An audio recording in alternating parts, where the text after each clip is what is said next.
Hello friends, MPPSC mains classes में आप सभी का स्वागत है। आज हम साइंस का तीसरा लेक्चर लेकर आए हैं, जिसमें हम कुछ इम्पोर्टेंट टॉपिक को जो रासायनिक यौगिक है उनसे संबंधित हम तीसरा टॉपिक लेकर आए हैं, जिसमें हम कुछ इम्पोर्टेंट क्वेश्चनों को कवर करेंगे। हमने इससे पहले धातु अधातु, उनमें अंतर, मिश्र धातु, ये सारी चीज़ें हमने कर चुके हैं। संक्षारण हो गया हम आपका कि संक्षारण में हमने पूरा देख लिया कि धातु में संक्षारण किस प्रकार से होता है। आज का जो टॉपिक इम्पोर्टेंट है वो है आपके रासायनिक यौगिक। रासायनिक यौगिक में आपका पहला है बेकिंग सोडा। ठीक है, पहला है आपका कौन सा? Baking soda. ठीक है, तो आज का जो आपका टॉपिक है वो है बेकिंग सोडा। बेकिंग सोडा में क्या है आपका कि इसको अगर हम प्रचलित नाम की बात करें तो इसका प्रचलित नाम है खाने का सोडा। रासायनिक नाम क्या है इसका? सोडियम हाइड्रोजन कार्बोनेट, या फिर इसको सोडियम बाई कार्बोनेट कहते हैं हम। अगर रासायनिक सूत्र की बात करें तो रासायनिक सूत्र होता है इसका NaHCO3।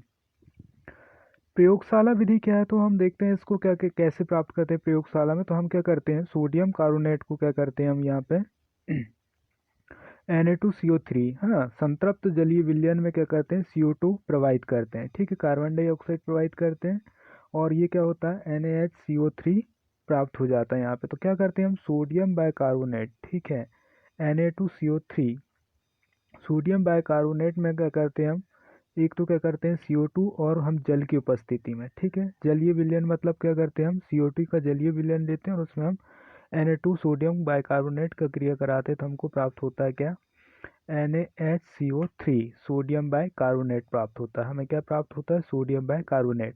तो देखो ये सिंपल आपका 6 मार्कर में आएगा क्योंकि पिछली बार देखो अगर रासायनिक यौगिक से क्वेश्चन बनता तो पिछली बार आपका क्या बन चुका है, प्लास्टर ऑफ पेरिस बन चुका है। तो प्लास्टर ऑफ पेरिस से क्वेश्चन बन चुका है, अगर इस बार बनेगा तो ब्रंजक चूर्ण से क्वेश्चन आपका बन सकता है। तो आपको देखना क्या है कि आपको सिंपल 2 लाइनों में इसकी क्या देना है, आपको परिचय देना है। ठीक है, प्रस्तावना लिखना 2 लाइनों में। तो क्या लिखोगे आप कि बेकिंग सोडा का प्रचलित नाम, या कहेंगे हम कि सिंपल नाम क्या, खाने का सोडा भी कहते हैं। ठीक है, इसका रासायनिक नाम सोडियम बाइकार्बोनेट है तथा इसका सूत्र NaHCO3 है। ठीक है, ये क्या लिख दिया हमने, इसकी कहेंगे प्रस्तावना लिख दिया यहाँ पे। ठीक है, अब इसके बाद क्या करेंगे हम, इसकी प्रयोगशाला बनाने की विधि ये बॉडी में लिखेंगे हम। तो क्या कुछ नहीं करना, सोडियम बाइकार्बोनेट, ये समीकरण ध्यान रखना आपको, ये समीकरण क्या है, Na2CO3, मतलब क्या है यहाँ पे, सोडियम बाइकार्बोनेट को कार्बोनेट में क्या करते हैं हम, सॉरी, कार्बोनेट की क्रिया किससे कराते हैं हम, CO2 के जलीय विलयन से क्रिया कराने पर क्या प्राप्त होता है हमको, सोडियम बाइकार्बोनेट। सोडियम बाइकार्बोनेट का फॉर्मूला ध्यान रखना आपको क्या है, NaHCO3। अब इसका व्यापारिक उत्पादन की बात करें तो जो व्यापारिक उत्पादन मतलब हम क्या करते हैं, बड़े रूप में जब हम इसका उत्पादन करते हैं तो क्या होता है, हमको साल्वे की विधि के द्वारा हम इसका उत्पादन करते हैं प्रचलित रूप में। ये साल्वे की विधि इंपॉर्टेंट, ये बहुत बड़ी विधि तो हम इसको नहीं देख रहे हैं। ठीक है, हमको सिंपल चार चार अंक का क्वेश्चन का, सॉरी 6 मार्कर का क्वेश्चन करना है। ठीक है, और इसको हमको किस में लिखना है, एक पेजेस में लिखना है। ठीक है, चलो अगला देखते हैं हम बेकिंग सोडा के जो गुण हैं, क्या गुण है, कैसा होता है ये। तो बेकिंग सोडा का पहला गुण है वो है आपका श्वेत और क्रिस्टलीय ठोस होता है। ये कैसा होता है, श्वेत और क्रिस्टलीय मतलब चूर्ण के रूप में पाया जाता है। ठीक है, जल में विलय है, जल में मिलाएंगे तो कैसा हो जाएगा, ये मिल जाएगा। ठीक है, जल में इसका विलयन कैसा होता है, क्षारीय होता है। जल में इसका विलयन कैसा होगा, क्षारीय होगा। गर्म करने पर क्या होता है, CO2 गैस प्रवाहित होती है, प्राप्त होती है। ठीक है, तो इसका अगर हम बात करेंगे गुण क्या हो जाएंगे, ये श्वेत और क्रिस्टलीय है, जल में विलय है, और जल में इसका विलयन कैसा होता है, क्षारीय होता है। ठीक है, गर्म करने पर कौन सी गैस निकलती, CO2। ठीक है, अगर हम इसकी उपयोग की बात करें, ठीक है, बेकिंग सोडा के उपयोग की बात करें तो उपयोग में इसका पहला है बेकिंग पाउडर बनाने में। पहला उपयोग क्या हो जाएगा इसका, बेकिंग पाउडर बनाने में। तो पहला उपयोग होगा इसका बेकिंग पाउडर बनाने में। दूसरा, झागदार शीतल पेय आदि बनाने में, झागदार शीतल पेय पदार्थ बनाने के लिए भी हम इसका उपयोग करते हैं। तीसरा जो इसका उपयोग है वो है आपका क्या, पेट की अम्लता दूर करने के लिए, जो आप, है ना, पेट की अम्लता, पेट की अम्लता दूर करने के लिए हम इसका उपयोग करते हैं, ठीक है। और अगला, क्षारीय स्वभाव के कारण यह पेट में क्या करता है, उपस्थित अतिरिक्त अम्ल को क्या करता है, उदासीन कर देता है, ठीक है। तो पेट में अगर कभी अम्लता हो जाती तो हम क्या करते हैं, इसको बेकिंग सोडा जो इनो के रूप में लेते हैं, वो भी एक प्रकार से बेकिंग सोडा ही है ना। प्रयोगशाला में अभिकर्मक के रूप में करते हैं और अग्निशामक यंत्रों में, ठीक है। ये ध्यान रखना आपको, अग्निशामक यंत्र जो होते हैं आग बुझाने के लिए, वहाँ भी हम क्या करते हैं, बेकिंग सोडा का उपयोग करते हैं। तो एक बार हम जल्दी से फिर से हम बेकिंग सोडा को पढ़ लेते हैं। तो बेकिंग सोडा में आपको दो लाइन की इंट्रो देना है, ठीक है। अगर आता है तो 2 लाइन का इंट्रो दोगे, तो इंट्रो में आपको बताना है कि इसका प्रचलित नाम खाने का सोडा तथा इसका रासायनिक नाम सोडियम बाइकार्बोनेट है। इसका सूत्र बता दोगे आपकी, इसका सूत्र क्या है, NaHCO3 है। प्रयोगशाला में हम कैसे प्राप्त करते हैं, तो जो सोडियम बाइकार्बोनेट है उसमें क्या करते हैं, CO2 की क्या करते हैं हम, जलीय विलयन से क्रिया कराते हैं, तो क्या प्राप्त होता है हमको, सोडियम बाइकार्बोनेट प्राप्त होता है, ठीक है। इसके गुण बताना, तो श्वेत और क्रिस्टलीय होता है। इसके गुण में क्या हो जाएगा, श्वेत और क्रिस्टलीय होता है।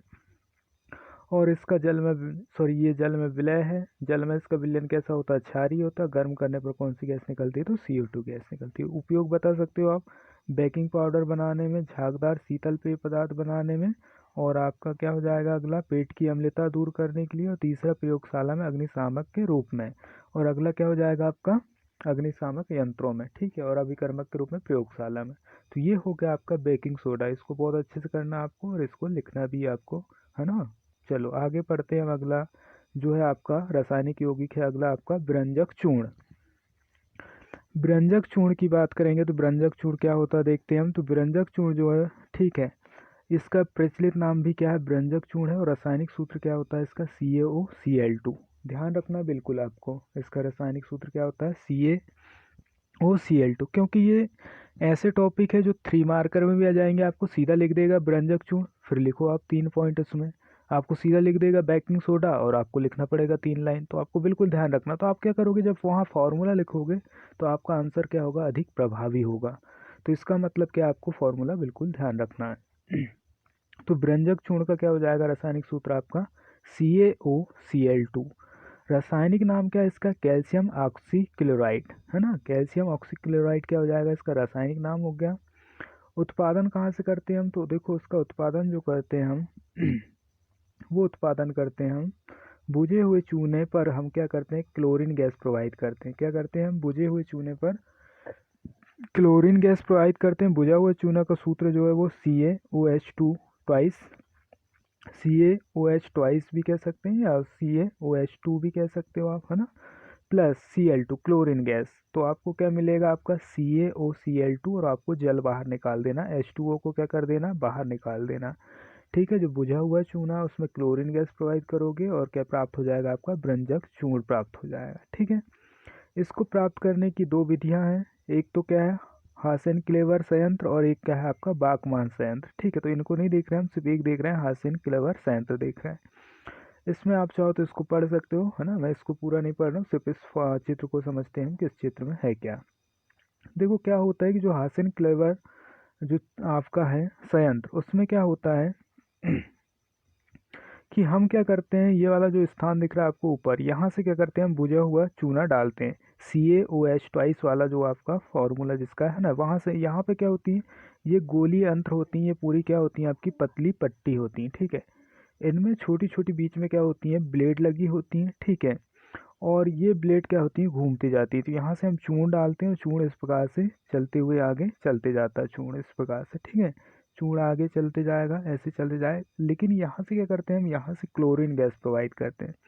और क्लोरीन गैस प्रोवाइड करते हैं, तो क्लोरीन गैस क्या होती है, इन पट्टी से टकराती हुई किससे, आपकी किससे अभिक्रिया कर लेती है, बुझा हुआ चूने से अभिक्रिया कर लेती है। और यहाँ पे क्या प्राप्त हो जाता है, आपका व्यंजक चूर्ण प्राप्त हो जाता है। तो सिर्फ इतना ध्यान रखना है कि हम ऊपर से क्या करते हैं, एक गोल ब्लेड लेते हैं, ठीक है, सॉरी बीच में ब्लेड लेते हैं। वो किसकी होती हैं, ढलवे लोहे की एक सिलेंडर होती है, उसमें ब्लेड होती है, और ये घूमती जाती हैं ब्लेड, ठीक है। और इधर से हम क्लोरीन गैस प्रोवाइड करते हैं, तो ये व्यंजक चूर्ण मिल जाती है, और आसानी से क्या प्राप्त हो, सॉरी बुझा हुआ चूने में मिल जाती है, और ये आसानी से हमको क्या प्राप्त हो जाता है, व्यंजक चूर्ण प्राप्त हो जाता है, ठीक है। चलो अब देखते हैं हम इसके क्या गुण देखते हैं, ठीक है। इसके क्या देखते हैं हम, व्यंजक चूर्ण के गुण क्या है। तो ये पीला सफ़ेद चूर्ण है और तीक्ष्ण गंध युक्त होता है। ये कैसा होता है? तीक्ष्ण गंध युक्त होता है और सफ़ेद पीला चूर्ण युक्त पदार्थ है। ठीक है, अगला देखते हैं हम। ठंडे जल में विलय है किंतु चूने की उपस्थिति के कारण यह क्या होता है? स्वच्छ विलयन प्राप्त नहीं होता। ठीक है, जल में तो मिला लेते हैं लेकिन ये क्या है कि स्वच्छ विलयन प्राप्त नहीं करता। जब इसे हम वायु में खुला रखा जाता है तो इसकी क्रियाशीलता धीरे धीरे क्या हो जाती है? समाप्त हो जाती है। अगर हम इसको वायुमंडल में खुला रखेंगे तो ये CO2 से क्रिया करके क्या कर देता है? क्लोरीन गैस मुक्त हो जाती है। क्योंकि देखो व्यंजक चूर्ण में हमने किसको मिलाकर बनाया है? क्लोरीन को मिलाकर बनाया है। और जब क्लोरीन ही मुक्त हो जाएगी तो वो क्या हो जाएगा? फिर से बुझा हुआ चूना बन जाएगा। ठीक है, चलो आगे देखते हैं हम इसके उपयोग क्या है। एक और यहाँ पे देख सकते हो आप, है ना। उपयोग देख लेते हैं सीधे हम।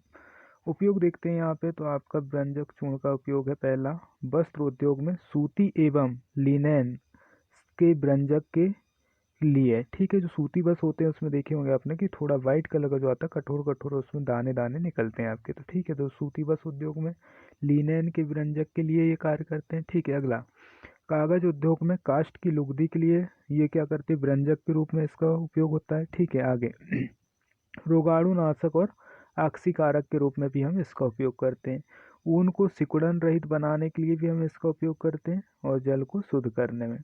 तो ये आपके किसके हो गए? आपके व्यंजक, है ना, चूर्ण के उपयोग हो गए। तो एक बार आप फिर से देख लें व्यंजक चूर्ण क्या है। तो व्यंजक चूर्ण सिंपल सा है आपका कि व्यंजक चूर्ण क्या है, इसका प्रचलित नाम भी व्यंजक चूर्ण है। रासायनिक सूत्र क्या है? CaOCl2। ध्यान रखना, कैल्शियम ऑक्सीक्लोराइड। रासायनिक नाम बिल्कुल ध्यान रखना आपको, क्या है इसका रासायनिक नाम? कैल्सी ऑक्सीक्लोराइड। और कैसे प्राप्त करते हैं हम? तो बिना बुझे हुए चूने में क्या करते हैं हम? क्लोरीन गैस प्रोवाइड करते हैं। तो हमको क्या प्राप्त होता है? व्यंजक चूर्ण प्राप्त होता है। व्यंजक चूर्ण का व्यंजक चूर्ण का जो फॉर्मूला है वो ध्यान रखना आपको, क्या है? CaOCl2। ठीक है, यहाँ पे ध्यान रखेंगे आप कि इसके उपयोग क्या हैं। तो इसके उपयोग है पहला, वस्त्र उद्योग में, है ना, सूती एवं लिनेन के व्यंजक के रूप में।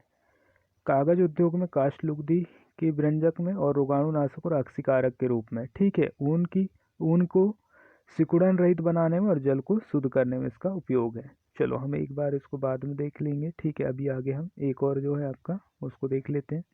अगला जो रासायनिक यौगिक है प्लास्टर ऑफ पेरिस, और ये PSC मेंस में आ चुका है, इसलिए इसको ध्यान रखेंगे, है ना। अगर ये नहीं आता तो अगला हमारा ये व्यंजक चूर्ण या कोई ना कोई आपका आएगा। ठीक है, तो प्लास्टर ऑफ पेरिस, है ना, सिंपल ये आ चुका है आपका 6 मार्कर में। प्लास्टर ऑफ पेरिस की बात करेंगे तो ये प्लास्टर ऑफ पेरिस है। प्रचलित नाम भी क्या है इसका? Plaster of Paris.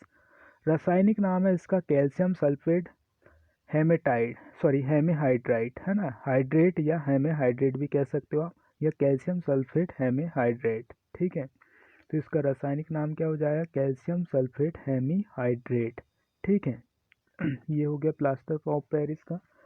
रासायनिक सूत्र की बात करेंगे हम तो इसका रासायनिक सूत्र होता है CaSO4। ये वाला ध्यान रखना आपको, CaSO4 हाफ H2O। क्या ध्यान रखना है? CaSO4 हाफ H2O या 1/2 H2O ध्यान रखेंगे। फ्रांस की राजधानी पेरिस में पाए जाने वाले जिप्सम, है ना, जिप्सम का सूत्र क्या हो जाएगा आपका? जिप्सम का सूत्र होता है CaSO4 2H2O।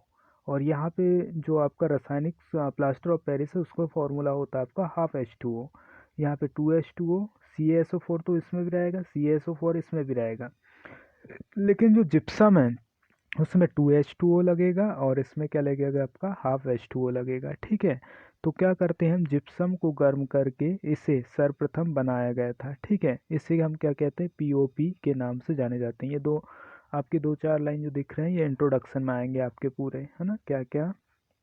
एक तो इसका प्रचलित नाम क्या है? प्लास्टर ऑफ पेरिस है। इसका रासायनिक नाम क्या है? ये लिखना है आपको। और इसका रासायनिक सूत्र क्या है? ये लिखना। और कहाँ प्राप्त किया जाता है? तो फ्रांस की राजधानी पेरिस में इसे प्राप्त किया जाता है। और इसको क्या किस नाम से जानते हैं? हम POP के नाम से जानते हैं। ठीक है, बॉडी में क्या लिखना है आपको? बॉडी में लिखना है बनाने की विधि। जिप्सम से हम कैसे बनाते हैं प्लास्टर ऑफ पेरिस को। ठीक है, तो सबसे पहली विधि देखते हैं हम क्या करते हैं। जिप्सम फॉर्मूला बिल्कुल ध्यान रखना आपको, CaSO4 2H2O। क्या है आपका? CaSO4 2H2O। बिल्कुल इसको रट लेना है फॉर्मूले को, है ना। जिप्सम CaSO4 2H2O को 100 सेंटीग्रेड पर, है ना, 100 सेंटीग्रेड से अधिक ताप पर गर्म करने पर हमको क्या प्राप्त होता है? प्लास्टर ऑफ पेरिस बनता है। गर्म करेंगे तो क्या हो जाता है? इसमें जल का अणु क्या हो जाता है? निकल जाता है। यहाँ 2H2O है ना, तो 2 जल के अणु थे, तो क्या होता है? एक जल का अणु निकल जाता है और क्या बचता है आपका? सिर्फ आधा जल का अणु बचता है यहाँ पे, ठीक है। तो क्या हो जाएगा? CaSO4 1/2, या फिर इसको कहेंगे हाफ H2O, और क्या हो जाएगा? Plus half H2। देखो इसमें कुछ नहीं मिला रहा है ना, ऊपर वाले में हमने क्या करे थे? मिलाए थे। यहाँ पे कुछ नहीं मिला रहा है, उसमें हमने क्लोरीन गैस से क्रिया करवाए थे बुझे हुए चूना में, ठीक है। इसमें हम किसी से क्रिया नहीं करा रहे हैं, सिर्फ हम इसको गर्म कर रहे हैं, तो कुछ नहीं। आपको 100 सेंटीग्रेड ध्यान रखना और ये फॉर्मूला ध्यान रखना। CuSO4 मतलब जिप्सम को गर्म करने पर क्या प्राप्त होता है आपको? प्लास्टर ऑफ पेरिस प्राप्त होता है। चलो, और अधिक गर्म करेंगे तो क्या होगा? देखो प्लास्टर ऑफ पेरिस को यहाँ पे ध्यान रखना, और अधिक गर्म करने पर उसका क्या होता है? क्रिस्टलन जल निकल जाता है, ठीक है। मतलब एकदम क्या होता है? चूर्ण के रूप में प्राप्त हो जाएगा आपका, है ना। उसका जल जितना है वो भी निकल जाएगा। अजल कैल्शियम सल्फेट बनता है, जिससे मृत तापित प्लास्टर ऑफ पेरिस कहते हैं। जिसे क्या कहते हैं? मृत तापित प्लास्टर ऑफ पेरिस कहते हैं। गुण देखते हैं हम।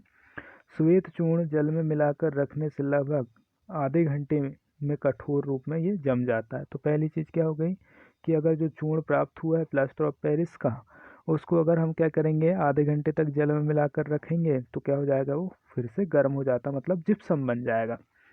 तो जब जिप्सम बनेगा तो हम उतना ही मिलाएंगे, आधा पानी, मतलब हाफ H2O मिलाएंगे, ठीक है। 1/2 H2 मिलाएंगे, तो बस 1/2 H2O ही मिलाना है आपको, फिर से जिप्सम बनाना है उसको, ठीक है। क्योंकि अभी हमने क्या करे थे? पानी को सुखा लिए थे 100 सेंटीग्रेड पर, तो आपका क्या बन गया था? प्लास्टर ऑफ पेरिस बन गया था, ठीक है। चलो इसके उपयोग देखते हैं हम। उपयोग क्या है? तो इसका उपयोग है टूटी हड्डियों को जोड़ने में, ठीक है। पहला उपयोग क्या हो जाएगा आपका? टूटी हड्डियों को जोड़ने में, दंत चिकित्सा में, सांचे बनाने में, खिलौने, सजावटी सामान, सस्ते आभूषण, मूर्तियाँ, है ना, आदि बनाने में, अग्नि सह पदार्थों में, अग्नि सह पदार्थ के रूप में भी इसका उपयोग करते हैं, और प्रयोगशाला में किस लिए करते हैं? उपकरणों को वायुरोधी बनाने में। उपकरणों को किस लिए? वायुरोधी बनाने के लिए हम इसका उपयोग करते हैं।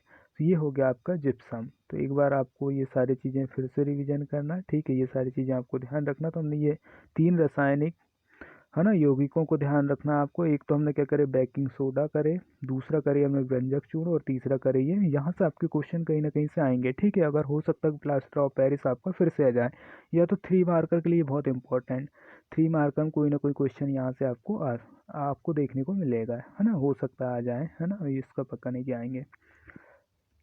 तो इस प्रकार से हम आगे भी इम्पोर्टेंट टॉपिक लेके आएंगे, ठीक है। आप लोग वीडियो को निरंतर देखते रहें और लाइक करते रहें, और सब्सक्राइब जरूर करें, ठीक है, चैनल को। नहीं तो फिर, है ना, सब्सक्राइब आपको करना ज़रूरी है, और पूरा वीडियो देखना, ठीक है, तभी चीज़ें समझ में आएगी, ठीक है। Thank you.